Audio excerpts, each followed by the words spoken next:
कुछ और अहम खबरों को लेकर भी आगे हम चर्चा करेंगे और वो अहम खबर है बीजेपी का ई चिंतन शिविर। खास बात यह है कि केंद्रीय मंत्री ज्योतिरादित्य सिंधिया इस शिविर को संबोधित करेंगे। ई चिंतन शिविर को वर्चुअली संबोधित करेंगे। बीजेपी कार्यकर्ताओं को टिप्स देंगे, विदेश नीति और विपक्ष के सवालों के जवाब देने के टिप्स, सरकार की उपलब्धियां जनता के सामने रखने की टिप्स। शरद लगातार हमारे साथ बने हुए हैं। शरद, इस खबर के बारे में विस्तार से जानकारी दें। लेकिन जब आप ये जिक्र कर रहे हैं कि वो बीजेपी के कार्यकर्ताओं को विदेश नीति और विपक्ष के सवालों के जवाब देने के टिप्स देंगे, ये अपने आप में सुनकर थोड़ा अद्भुत लगता है। प्रोफेसर हो गए हैं सिंधिया। शरद,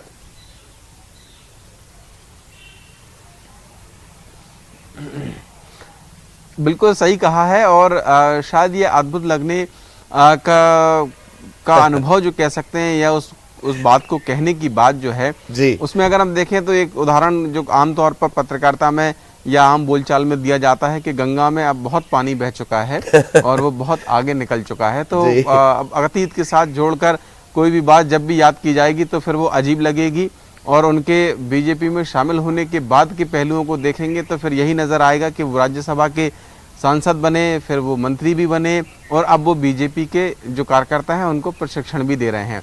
तो निश्चित तौर पर गंगा है उसमें बहुत पानी बह गया है।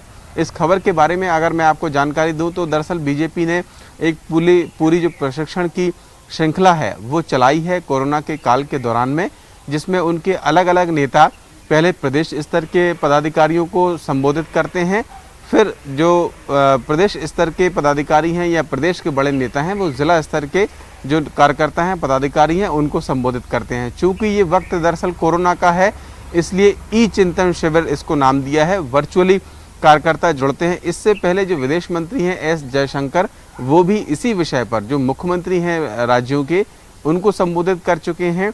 फिर एक दिन पहले ही बीजेपी के जो प्रदेश अध्यक्ष हैं वी डी शर्मा, उन्होंने भी संबोधित किया था। आज ज्योतिरादित्य सिंधिया संबोधित करेंगे और ये संबोधन जो जिलों के पदाधिकारी हैं, वहाँ के जो कार्यकर्ता हैं, उनके लिए होगा। जी जी, बहुत बहुत शुक्रिया शरद आपका इस तमाम जानकारी के लिए, सहयोगी शरद।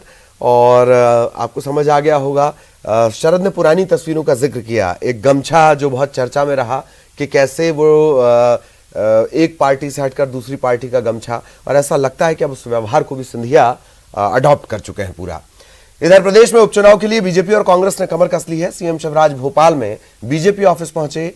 राष्ट्रीय सह संगठन महामंत्री शिव प्रकाश और सुहास भगत से मुलाकात की। दोनों के बीच बंद कमरे में अहम मुद्दों पर चर्चा हुई। सूत्रों के मुताबिक उपचुनाव को लेकर रणनीति पर बात हुई। 25 जुलाई से, कल से ही बीजेपी के जो प्रभारी हैं मुरलीधर राव, वो भोपाल आ रहे हैं।